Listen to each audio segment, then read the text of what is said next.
Hi, everybody, and welcome back to Hit or Miss Hallmark Movie Reviews. I hope everyone is well. Hello, welcome back. Today, we are reviewing Made for Each Other. This is part of Hallmark's loveuary programming. This is the last of it, I believe. Is it the last one? I think so. We made it.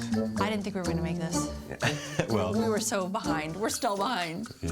But I was excited about this one. You know, I love a good bit of magic. So let's go. Let's get into it. What's this one about? Made for Each Other follows Rachel, a sculptor who unexpectedly brings her picture-perfect man sculpture to life with the help of a magic pendant. But she soon starts to fall for her real-life friend, David, and learns to appreciate the flaws that make love perfectly imperfect. Okay. So what do we think?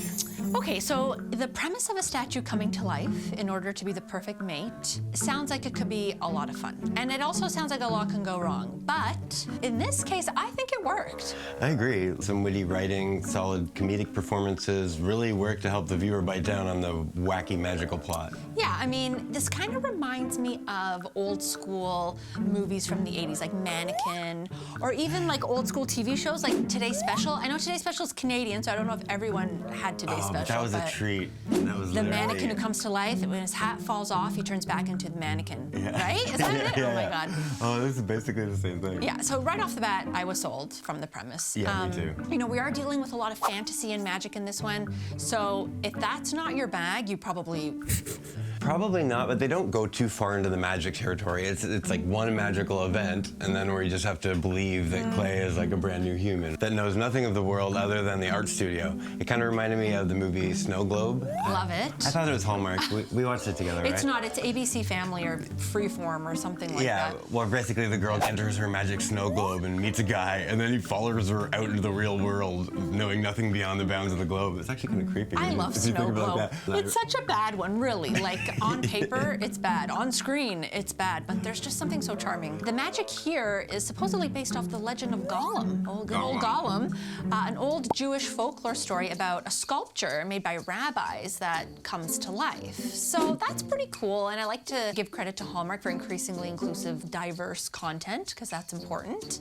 I was interested in what the f was going on with that magic black pendant with like the pentagram on it. Or I don't know, maybe it's a Star of David or whatever. But like, regardless, there's some dark ass like magic. There's definitely something dark. Shit. There's definitely something dark. They created life. It is pretty heavy. You know, they gloss over it so you can kind of enjoy the movie, but it's yeah. like, yo, this is a big deal. I also thought it was kind of funny that we saw like a real proper love triangle here between David, Rachel, and Clay. When we don't get too many like love triangles. Like proper love triangles. Like there's always universe. Like an ex-boyfriend over there or whatever. Yeah, but no, there's like... This is like an active... This is like the Made in Manhattan love triangle, right? Where he's getting married and it's like, no, this is the other girl. And, you know, it doesn't really get a lot of play in the Hallmark universe because it's a little taboo, I guess. But it definitely worked here. You never really feel bad for Clay because he's made of clay. Yeah. So we touched on this slightly, but I thought this was a little bit edgier. It had a little bit of an edgier feel than most Hallmark offerings because one of our lead characters is actually a stand-up comedian. He was a lawyer, but now he's a stand-up comedian. Yeah. That just seemed kind of refreshing to not have the man be like a businessman or a handyman. You know, not sure how he makes a living doing that, and I'm sure his amazing New York City apartment is fully paid for from his savings of being a lawyer. Of course. So kudos for the premise of this and taking a few risks and going all in and being committed fully to, you know, magical nonsense. Obviously not the first time we've seen this, but it's always something I look forward to. But it's not all rainbows and lollipops. Rainbows. Whatever. Some of the bright spots are definitely overshadowed for me here. I feel like the ending was a bit of a cop-out.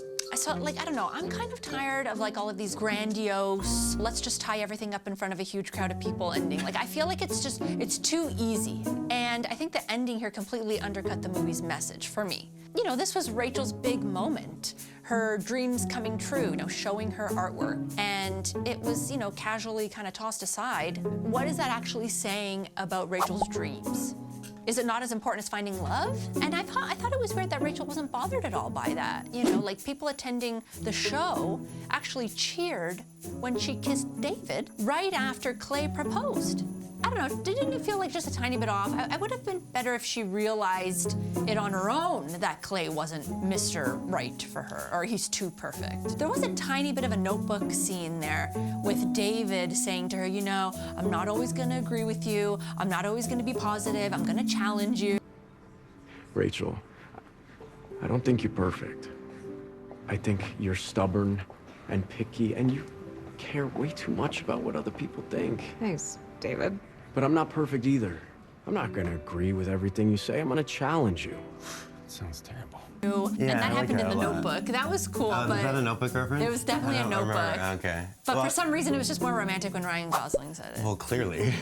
The actual message of like Rachel breaking out of her mold and accepting that life can't be perfect. You know, she had already achieved the big dream just by being at the showcase. My weird theory is that Clay wasn't actually ever even there. He was just like a living metaphor for the perfect life that Rachel had like stubbornly set for Wow, you herself. went- Not our usual Hallmark story. It is definitely like. Which I give it kudos for, which we mentioned, right? sure, Like, yeah. Well, why don't we get to performances? Okay, so the standout for me here is definitely Aaron O'Connell, For sure. who plays Clay, the statue. He looks amazing, like physically perfect, but he also has this really cute, earnest, fish out of water quality that makes him really endearing. I think he's actually the best thing about this movie, and I think his perfect qualities are meant to seem silly and realistic. He's the epitome of every Hallmark movie you've ever seen, but he's the guy version. He's the perfect guy who can do everything. He can cook, he can make you feel good, he's charming, he's attractive, he's manly. You know, he can make soy sauce from scratch. I mean, I call bullshit on that. Well, I know. Oh, and he's like, it's really easy. That was a really funny line, like, really easy. That was funny. Aaron O'Connell was the stand-up for me too. He did a great job of playing the perfect man who was still able to be a little ditzy and cute, even though he was like a super genius. The writers did a good job of making him so perfect and independent that you didn't even feel sorry for him when he gets dumped. Matt Cohen plays David Cohen, the best friend of Rachel's brother-in-law. I thought his performance was fine. You know, he plays like the nice guy. But the fact that he's a comic, I didn't find him that funny at all. It was kind of like cringeworthy. You know, the first time we see him on stage, he finishes up his act with some like unfunny introductory lines that should have been used at the start of his act. Decided to try comedy, and who really crossed the line? They haven't returned my calls in a year. Yeah. Thank you so much, everybody. My name is David Cohen. That's my time. How funny do you expect G-rated stand-up comedy to be? I know. There's not a lot of wiggle room there. I really liked the tension-based chemistry arc between him and Rachel. You know, Rachel, I'm on the fence about her. You know, sometimes she was fine, but she was never really great for me. Like, she almost had this like too cool for school vibe. You aren't. She seemed almost too passive. The performance wasn't bad by any means. I just think someone a bit less like rigid and stiff would have really molded this character into someone more likable. The whole story arc is about becoming not so stiff. It was about her actually putting in effort. She put in effort? Yeah, when she met David, he gave her a push I just to thought she actually still- enter the show. she and still had a that chip was the on her effort. shoulder. I don't think there was anything Okay, wrong fine, with fine. how she did Okay, it. I think fine. the character was written that way. I just wanted her to be softer and more likable. That's all. Well, but the whole thing was based on her being stubborn and not letting anybody in because it wasn't perfect. Yes, but I need to see you overcome that. I need to see them overcome it. Well, you did. I You didn't saw see them it. overcome it by the time she got to the stage at the end. I feel like you're just looking at the wrong things in this movie because Okay, well, maybe all of that maybe. made sense. That's your opinion. What I will say, and I hope you agree with me on this one, is the most annoying character is Rachel's mother. Played by the lovely Terrell Rothery. She's always great in every Hallmark, but unfortunately, I think she was given like a thankless role here. Again, I blame the writing and the direction, not the actress. Her character is written in this kind of like overbearing, intrusive, old-fashioned meddling stereotype. Yes, I know she's the Jewish mother, I get it, I get that. But just some of the choices, like she publicly embarrasses Rachel at her class's showcase, and it was pretty like cringeworthy. She was like foistering for another potential date, and this group of people are just looking like uncomfortably. She was the worst. Yeah, I pretty much hated that character. She was weird. Even like how they wrote her as well, for sure. Yeah. Like cringe level Marie Barone. Oh my God, Marie Yeah, Barone. like just as bad. I'm sure she was written intentionally unlikable so we could have Rachel stick it to her at some point. Right? I get it. It was just really annoying.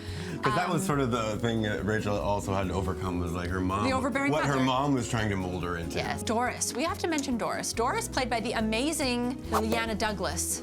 Gosh, I like her. I like her in everything. She's always great. She's like a veteran actress. She's been around forever, not just Hallmark. She was actually funnier than David, the comic. Oh, for sure. She's just Without naturally even funny. trying. She's She was just the Rachel's like drunk best friend. Yeah, the whole but- time, wanting boxed wine like everywhere. It was It was funny. great. I loved her Yeah. as I always do, and I like that she was like this drunk aunt character who isn't your aunt. Yeah, She yeah. definitely was funnier than David. Definitely. I mean, so was Clay though.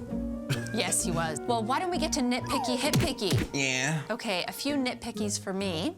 Rachel's apartment, right off the bat, I noticed, wow. You know, somehow she apparently makes enough money as an art teacher to afford a very large, exposed brick apartment in Manhattan. Like, I know we've seen this many times, but I'm always gonna shout it out. Like, really? It's just something Well, even a little smaller. I'm gonna shout that out. I think there was some implied mommy-daddy money there. Maybe, And probably. whatever, you know, not the Jewish thing, but just, yeah, whatever.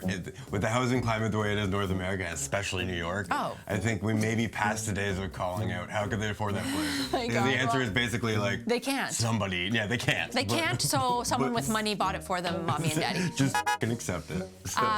Her teaching, I thought this was kind of weird. She teaches sculpture, but like basically all we saw her do was just encourage her students without actually like teaching them anything. Like there was no technique. And at one point she actually takes over David, because David ends up taking the class. She takes over his project of making the little dog, and she does the whole thing herself. And not only that, she ignores the rest of the class, and then when she like comes out of this almost like comatose, like art, like induced coma thingy, she looks around. She's like, "Oh, the class is gone." Like, what kind of I thought teacher that was is that? good. Well, I'm gonna touch she wasn't the greatest teacher for sure. But you know, if those who can't do teach, then maybe Yes. it's supposed to be like that. If it's the other way around, that was actually the point of the whole her losing focus of the class because she got like lost in it, or what did they say in the movie? In the zone. Yes, they're in the zone. She's truly an artist. Maybe she's not truly a teacher. She's truly an artist. I get it. It was just a little bit strange that you neglected your whole class and you did your students' work for them, so they're not learning anything anyway. Something I thought was funny, it made me chuckle, was the sculptor wearing a towel. I mean, come on. I can't. Like, in real life, it wouldn't be like that, but this is Hallmark World. Hey, some schools are sensitive about that. They don't. I think They don't that's show like ridiculous. exactly. You know. I think it's so ridiculous. Not everyone's caught up yet. The magic necklace, like, does Doris just walk around with that thing?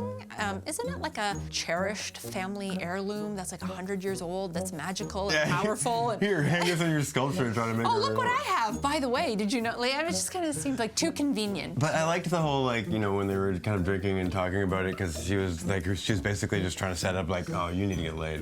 Which Yes. would be the whole thing. It's like, you created this man. It's like, what's under the towel? Come on. The G version So, of yeah, that. you created life. You are now a god.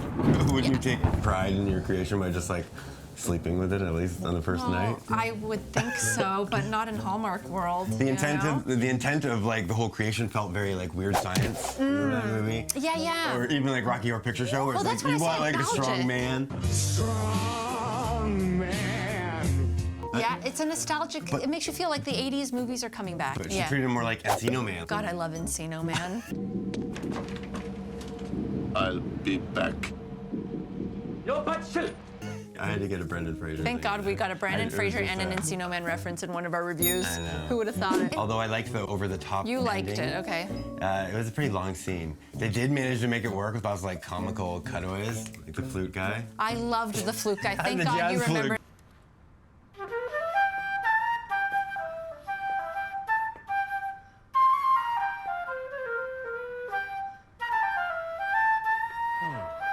Guy. Thank God you remembered him because he kind of escaped my mind, but I man, mean, was he funny. He was all over the place, and he kind of worked.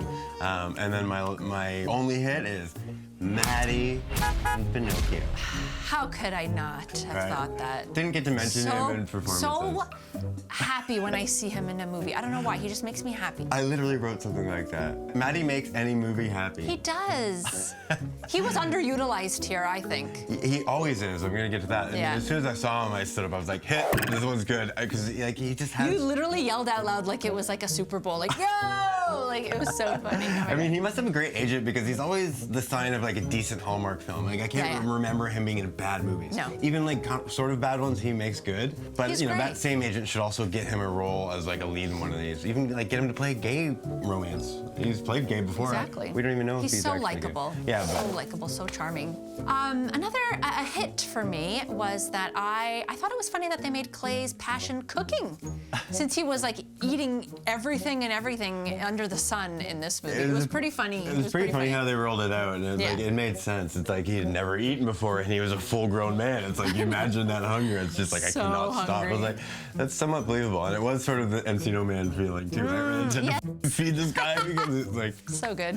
And I thought this story overall was a great allegory for Hallmark breaking away from the perfection mold of like see that. their movies for the last 20 years. Yeah. So like a nice dose of reality in an otherwise unrealistic story. Totally. The premise was great. The underlying messages were great. There was just a few little misses here. Oh yeah, it and definitely there, wasn't you know, like, perfect, but Yeah. like for the type of movie it was definitely a lot of fun and Yeah.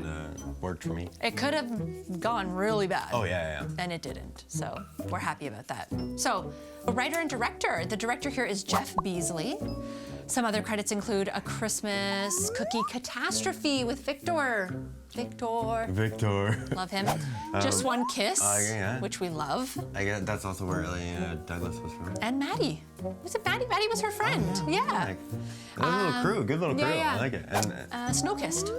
he also directed a bunch of Corner Gas episodes, which is kind Love of a that. big deal. That's a huge. That I mean, was a that huge made it show over the here. border. Yeah, it did. Like, It was that's, funny. That's one of those It was shows funny. that I think Americans would know. And the writer here is Addie Blotman. Some other credits include nothing. Like this is a pretty good first shot. Like That's great, you know? Like she did direct a TV series called Serious Business, but I think everything is pretty like on a smaller scale, I think. And she's also an actress, but this is her first writing credit? That's great. yeah, Good job. Great job. Yeah. So, Did this hit or miss the Hallmark for you? I think this is a hit.